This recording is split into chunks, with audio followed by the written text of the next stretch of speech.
Muito bem, pessoal. Esse é o Dória em Escola. Eu sou Marco Ramone, professor de História. E chegamos finalmente ao capítulo que muitos de vocês estavam esperando. Roma. A importância de Roma para a construção da nossa sociedade não está somente no alfabeto latino, nos idiomas que derivam do latim, ou do seu modelo de sociedade, mas o mais importante, assim, na real mesmo, foi o fato de Roma ter sido a síntese de todas as sociedades que vieram antes da sua, que a gente viu, né, as sociedades que a gente viu nas aulas anteriores, fazendo assim com que muitas estruturas e costumes chegassem ao nosso tempo então. Bom, o fato de Roma ter dominado territorialmente todas as sociedades que a gente viu nas aulas anteriores, né, antes de aderir ao cristianismo, foi um fator decisivo para a construção da nossa sociedade como ela é. Né? É por isso, então, gente, que não é exagero nenhum a gente afirmar, guardada todas as proporções, claro, que de uma forma ou de outra a gente ainda vive no período romano. Vamos analisar aqui, então, rapidamente o que mais importante a gente tem esse período que firmou bases sólidas na construção do Ocidente. Bom, existe uma lenda muito notória sobre a origem de Roma, que é essa que está nesse slide, né? Sobre os irmãos gêmeos Rômulo e Remo. Né? O que está nesse slide é um resumo bem resumido mesmo, sabe? Eu aconselho aí vocês procurarem em outras fontes a lenda original, porque é uma lenda muito rica e é bem legal assim também, né? O fato, então, é que Rômulo se torna o primeiro rei de Roma e a ele também é atribuída a criação do Senado. O Senado é uma coisa muito importante para a gente analisar Roma. Um parênteses importante aqui, que é uma coisa que se conta tanto sobre a fundação de Roma, quanto o que a contagem assim, de reis, a contagem de tempo, muito disso é muito impreciso e de uma certa forma bem fantasioso, sabe? Isso porque os romanos eles não tinham costume de marcar, de contar história, sabe? Isso começa a partir do momento que eles conquistam a Grécia, porque os gregos tinham esse costume. E com isso eles forjam uma identidade histórica, a partir disso começam a registrar e contar a sua história. Por exemplo, nas versões estendidas ali da lenda de Rômulo e Remo, eles falam que eles são descendentes de Ulisses e que ele se fixou na região ali da Itália depois da Guerra de Troia. Né? Ou seja, isso tudo é uma tentativa clara de forçar uma espécie de parentesco entre gregos e romanos a fim de tomar os romanos menos bárbaros ou mais civilizados do ponto de vista dos gregos. Mas esse negócio de forjar a história é um negócio que acontece até hoje, inclusive na construção da nossa república aconteceu muito isso.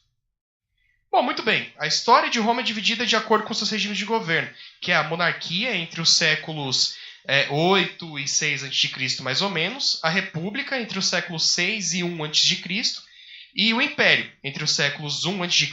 e os 5 depois de Cristo. Como o nosso tempo aqui nessa plataforma é apertado, eu vou pular a parte da monarquia e começar na república. Porque eu vou dar um resumo mais detalhado e sobre isso eu vou falar mais no meu podcast, né, Linha do Tempo. Vocês podem conferir lá se vocês quiserem. Então a gente vê aqui mais ou menos como é que funcionava a República Romana. Esse regime não era novidade, existiam exemplos mais esparsos de cidades que eram governadas por um regime fora do regime monárquico, né? Mas o de Roma foi sem sombra de dúvida o que funcionou melhor e por mais tempo, né? Como a gente pode ver aí, mais ou menos 500 anos. Um parênteses importante aqui, gente, para vocês se orientarem no tempo, de acordo com as últimas aulas que a gente teve, nesse período todos os impérios que eu falei na aula passada já estavam em processo de decadência. Né? A Babilônia já tinha sumido, os persas estavam capengando, os egípcios também estavam ali no começo do seu fim, né? Assim como os gregos que já tinham deixado para trás o seu apogeu. Enfim, a república funcionava assim então. Você tinha uma casa de leis que era o Senado, composto por mais ou menos 300 homens e o poder era dividido entre duas pessoas, os cônsules. Cada cônsul tinha o seu tempo de mandato, que fazia com que administrativamente o poder em Roma fosse bem descentralizado.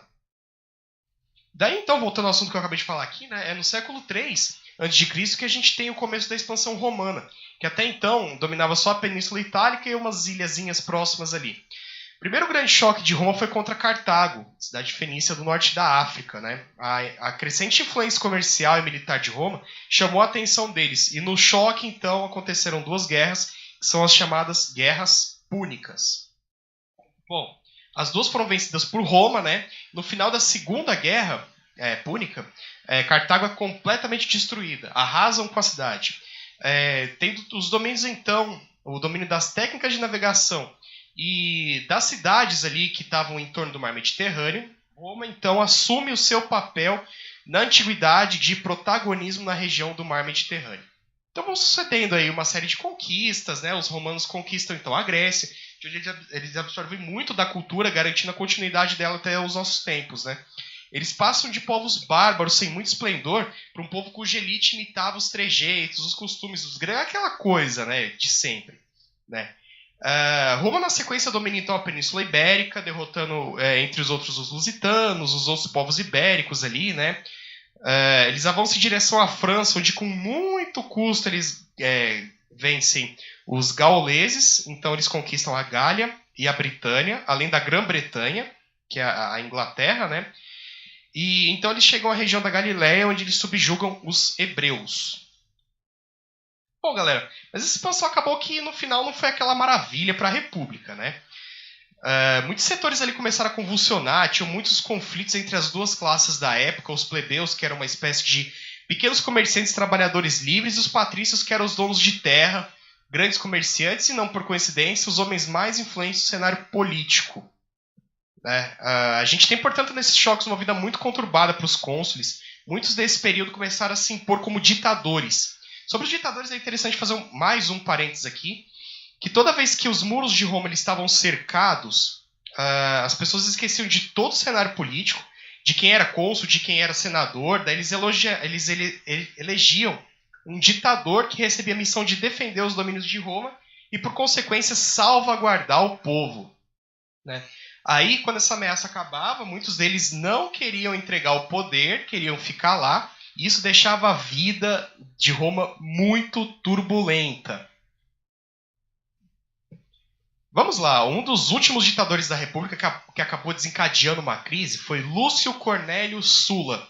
Foi o primeiro cônsul, ele foi primeiro cônsul, né? Primeiro ele foi cônsul, e depois ele assumiu o poder como ditador. Seu consulado ele se inicia depois, mais ou menos ali, do assassinato dos irmãos Graco, que, entre outras, eram dois cônsules que tinham ligações ali com as classes mais baixas, né, com os plebeus, e eles tentaram fazer uma espécie de redistribuição de terra, né? Então, os senadores eles anularam essa tentativa, depois de assassinar os dois, né, os dois irmãos foram assassinados, o Senado então anula essas coisas, e aí a tentativa de ditadura do Sulla, então, nesse contexto, ele acabou não durando. E logo ascendeu um homem com ligações também pelas classes mais populares, que se chamava Júlio César. Nome muito famoso aí. Ele não era exatamente um homem pobre, mas também não era um patrício, né? Ele não era aqueles cara muito rico. Ele era um estrategista excepcional. César, então, costurou um acordo entre dois inimigos, o aristocrata Crasso e o general Pompeu, formando assim o triunvirato, que significa 3 homens. Muito bem, isso acalma os ânimos de Roma por hora. Mas durante algumas campanhas no Egito, o Crasso some, morre, né? E aí César e Pompeu entram em conflito. Então o Pompeu ele passa a perseguir o César, tentando fazer por meios legais com que ele fosse deposto, que ele perdesse o seu poder. Só que, no entanto, isso aí acaba saindo pela culatra, porque César tinha um reconhecimento muito forte por parte da população e por causa do exército, porque ele tinha acabado de voltar de uma excelente campanha da Gália, onde ele foi e conquistou a Gália, né?